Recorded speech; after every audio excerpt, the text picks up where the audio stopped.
नमस्कार साथियों, आप सभी का स्वागत है लूसेंट 5000 एमसीक्यू सीरीज में। आज हम देखेंगे प्राचीन इतिहास का मौर्य वंश से जुड़े क्वेश्चन जो बार बार हमें क्वेश्चन पेपर में पीछे पूछे गए हैं पीवाईक्यू में, और आगे भी ये क्वेश्चन आने की बहुत ज़्यादा संभावना है। तो ये वीडियो में हम 10 से 12 क्वेश्चन लगाएंगे इंपॉर्टेंट, जो बार बार हमारे पीवाईक्यू में आ गए पीछे पूछे गए।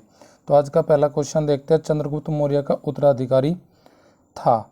तो चंद्रगुप्त मौर्य का उत्तराधिकारी के लिए ऑप्शन हमारे पास 4 है। बिंबिसार, बिंदुसार, अशोक, बृहदत्त। देखो, बिंबिसार तो था जी हर्यक वंश का, हर्यक वंश का संस्थापक। तो पहले ऑप्शन से ऐसे कट गई हमारी। अशोक जो था, अशोक किसका उत्तराधिकारी था? वो था बिंदुसार का। और बृहदत्त जो था वो हमारा मौर्य वंश का अंतिम शासक था। तो बिंदुसार हमारा किसका उत्तराधिकारी था जी? चंद्रगुप्त मौर्य का। ये मगध की गद्दी पर कब बैठा था? ये 298 ईसा पूर्व में बैठा था। और 298 ईसा पूर्व में किसकी मृत्यु हुई थी जी? चंद्रगुप्त मौर्य की। कहाँ पे हुई थी जी? हमारी स्वर्णबेलगोला में, जो कि हमारा किस स्टेट में स्थित है? ये स्थान कर्नाटक में। नेक्स्ट क्वेश्चन देखते हैं, क्वेश्चन नंबर 2। अमित्र घात किसे कहा जाता है? ऑप्शन हमारे पास है अजातशत्रु, बिंदुसार, अशोक, इनमें से कोई नहीं। तो अमित्र घात के लिए जो अजातशत्रु है वो तो हमारा किस वंश से जुड़ा है जी? हर्यक वंश से। इसको हम बोलते हैं क्या? अजातशत्रु को बोलते हैं हम जी कुणिक। इसको बोला जाता है कुणिक। तो पहले ऑप्शन से हमारी हो जाएगी, आंसर नहीं होगा। अमित्र घात के लिए जो राइट ऑप्शन हो जाएगा ऑप्शन 2 हो जाएगा। और अमित्र घात का जो अर्थ होता है वो अर्थ होता है शत्रु विनाशक। शत्रु विनाशक बोलते हैं हम किसको? अमित्र घात को शत्रु विनाशक। अमित्र घात का अगर हमसे पूछे क्या अर्थ होता है और वो किसके नाम कौन जानेगा? अमित्र घात के नाम से बिंदुसार, जो मौर्य वंश का द्वितीय शासक था। क्वेश्चन नंबर 3 हमसे पूछा गया है, वायु पुराण में बिंदुसार को कहा जाता है, यानी कि वायु पुराण बताना कि उसका नाम क्या था, किसका? बिंदुसार का। देखो, अमित्र घात तो उसको बोला जाता है, पर लेकिन वायु पुराण में बिंदुसार को अमित्र घात नहीं कहा जाता। भद्रबाहु हमारे जैन गुरु है, जिसे चंद्रगुप्त मौर्य को शिक्षा दी थी। किस धर्म से चंद्रगुप्त मौर्य को बनाया था उन्होंने? कहीं किस धर्म की शिक्षा दी थी? जैन धर्म से संबंधित। तो ये भी हमारा ऑप्शन कट जाएगा। कुणिक किसके लिए यूज होता है हमारा? अजात शत्रु के लिए होता है जी, अजात शत्रु के लिए। ऑप्शन डी भी हमारी नहीं होगी राइट। ए, सी और डी कट गई तो राइट ऑप्शन बच जाएगी हमारे पास ऑप्शन बी। तो भद्रसार कहा जाता है बिंदुसार को, किसमें? वायु पुराण में। क्वेश्चन नंबर 4, बिंदुसार किस संप्रदाय का अनुयायी था? आपके पास ऑप्शन है जैन धर्म। जैन धर्म से जुड़ा था जी वो चंद्रगुप्त, हमारा मौर्य वंश का। तो पहले ऑप्शन से तो हमारी कट जाएगी क्वेश्चन नंबर 4 के लिए। बौद्ध धर्म से जुड़ा जो था मौर्य वंश का वो था जी हमारा अशोकमान। तो ये भी ऑप्शन हमारी कट जाएगी बी भी। शैव धर्म से जुड़ा ये नहीं था, ये धर्म से जुड़ा था बिंदुसार। किससे? आजीवक। आजीवक संप्रदाय के जो संस्थापक थे वो कौन थे जी? मखलीपुत्र गोसाल। ये भी पेपर में हमसे पूछा जाता है कि आपका आजीवक संप्रदाय के संस्थापक कौन थे जी? तो आजीवक संप्रदाय के संस्थापक थे मखलीपुत्र गोसाल। और आजीवक संप्रदाय का कौन सा मौर्य शासक था उन्हें? वो था जी बिंदुसार। तो राइट ऑप्शन क्वेश्चन नंबर 4 के लिए ऑप्शन डी हो जाएगी। क्वेश्चन नंबर 5 के लिए हमसे पूछा है, मेगास्थनीज का उत्तराधिकारी कौन था? ऑप्शन आपके पास है डायमेकस, डायनीसियस, सेंड्रोकोटस, इनमें से कोई नहीं। तो इसका क्वेश्चन नंबर 5 के लिए मेगास्थनीज का जो उत्तराधिकारी था वो था डायमेकस। डायमेकस को किसने भेजा था बिंदुसार के दरबार में? ये भी क्वेश्चन आ सकता है कि बिंदुसार के दरबार में कौन आया था? वो डायमेकस आया था। और ये भेजा था आपके जो सीरिया के जो हमारे नरेश थे, सीरियन नरेश जो थे, एंटियोकस जो थे, उन्होंने इनको भेजा था किसके दरबार में? आपके बिंदुसार के। तो राइट ऑप्शन क्वेश्चन नंबर 5 के लिए हो जाएगी हमारी ऑप्शन ए। जो हमारा ऑप्शन बी देखते हैं, बी में डायनीसियस जो था वो था किसके दरबार में आने वाला?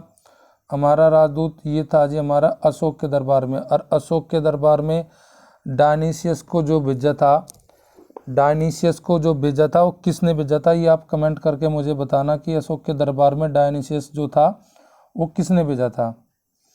क्वेश्चन नंबर आपका 6, जैन ग्रंथों के अनुसार सिंहसेन कहा जाता है किसे, सिंहसेन कहा जाता है किसे, इसके लिए ऑप्शन है हमारे चंद्रगुप्त मौर्य, ये हमारी ऑप्शन राइट नहीं है। सिंहसेन चंद्रगुप्त के लिए यूज नहीं हुआ, और न ही हमारा अशोक के लिए और न ही हमारा बृहदत्त के लिए। तो सिंहसेन जो हमारा हुआ जी यूज किसके लिए हुआ जी, शासक जो थे मौर्य वंश के बिंदुसार को बोला जाता है जैन ग्रंथों में क्या, सिंहसेन। नेक्स्ट क्वेश्चन हमारा क्वेश्चन नंबर 7 में पूछा है, 7 के लिए हमारा बिंदुसार के समय ये पूछा गया 2 विद्रोह कहाँ पर हुए थे। आपके पास ऑप्शन तक्षशिला, मगध, वैशाली, बोधगया। तो इसमें राइट ऑप्शन हो जाएगा क्वेश्चन नंबर 7 के लिए तक्षशिला। तक्षशिला हमारा जो राज्य है वो किन 2 नदियों के बीच में स्थित है, ये भी हमारे क्वेश्चन पेपर में आ चुका। ये जो है जी सिंधु नदी एवं दूसरी नदी हमारी इसके लिए है झेलम। इन दोनों के मध्य में आपका स्थित था कौन सा, तक्षशिला। बिंदुसार के समय पे वहाँ पे 2 विद्रोह थे। पहले विद्रोह के दबाने के लिए इसमें किसको भेजा गया था, इसमें 2 विद्रोह के पहले विद्रोह के लिए गया था सुसीम गया था। दूसरे विद्रोह को दबाने के लिए किसे भेजा था बिंदुसार ने, सेकंड टाइम भेजा था आज आपको अशोक को दबाने के लिए। कौन सा विद्रोह, तक्षशिला के विद्रोह को। क्वेश्चन नंबर नेक्स्ट हमारा है, बिंदुसार ने कहाँ के शासक से मदिरा, सूखी अंजीर एवं दार्शनिक भेजने की प्रार्थना की थी, किसने प्रार्थना की थी, बिंदुसार ने। आपके पास ऑप्शन है मिस्र, ग्रीक, सीरिया, श्रीलंका। तो जो ये सूखी अंजीर भेजने के लिए जो रिक्वेस्ट की थी किसने, बिंदुसार ने, वो की थी जी सीरियाई नरेश को। सीरियाई नरेश का नाम क्या था, एंटियोकस थे जी सीरियाई नरेश, जिनसे ये रिक्वेस्ट की थी किसने, बिंदुसार ने। नेक्स्ट क्वेश्चन नंबर हमारा 9, बौद्ध विद्वान तारानाथ ने किसे 16 राज्यों का विजेता कहा, किसने, बौद्ध विद्वान, उनका नाम क्या है हमारा, तारानाथ। ऑप्शन हमारे पास है अशोक, बिंदुसार, चंद्रगुप्त मौर्य, दशरथ। तो इसमें राइट ऑप्शन हो जाएगा तारानाथ ने कहा था जी किसको 16 राज्य का विजेता, बिंदुसार को। क्वेश्चन नंबर 10 के लिए हमारा क्या हमारा क्वेश्चन है, क्वेश्चन नंबर 10, बिंदुसार की मंत्रिपरिषद का प्रधान जो होता था उसका नाम हमें पूछा है कि बिंदुसार की जो मंत्रिपरिषद होती थी उसमें पहले से हम आपको बता दें टोटल 500 आदमी होते थे सदस्य, और उसके प्रधान का नाम पूछा है हमसे क्या, प्रधान के लिए ऑप्शन है अमात्य, खल्लाटक, पुरोहित, परास्ता। तो यानी कि इसमें हमें 4 ऑप्शन में से बताना कि कौन सा था मंत्रिपरिषद का प्रधान बिंदुसार की। तो बिंदुसार की मंत्रिपरिषद का प्रधान था खल्लाटक। तो राइट ऑप्शन क्वेश्चन 10 के लिए ऑप्शन बी हो जाएगी हमारी। नेक्स्ट क्वेश्चन हमारा क्वेश्चन नंबर 11, बिंदुसार का बड़ा पुत्र था, बिंदुसार का बड़ा पुत्र था, ऑप्शन हमारे पास अशोक, सुसीम, दशरथ, इनमें से कोई नहीं। तो इसके लिए राइट ऑप्शन हो जाएगा जी बिंदुसार का जो बड़ा पुत्र था वो था हमारा सुसीम। और आज का लास्ट क्वेश्चन क्वेश्चन नंबर 12 हमसे पूछा है बिंदुसार का शासनकाल। आपके पास 4 ऑप्शन है 322 ईसा पूर्व से 298 ईसा पूर्व तक। ये हमारा जो था ये था चंद्रगुप्त का काल, हमारा चंद्रगुप्त मौर्य का काल था। ये हमारा पहली ऑप्शन तो हमारी कट जाएगी। दूसरी ऑप्शन में हमें दिया 298 से लेकर 273 ईसा पूर्व, ये हमारा राइट है किसके शासनकाल के लिए, बिंदुसार के लिए। तो ऑप्शन क्वेश्चन नंबर 12 के लिए ऑप्शन बी हो जाएगी। और 273 से लेकर 236 तक किसका शासनकाल रहा जी हमारा, ये रहा जी अशोक के टाइम पीरियड जी। तो आज की हमारी वीडियो यहीं पे समाप्त होती है।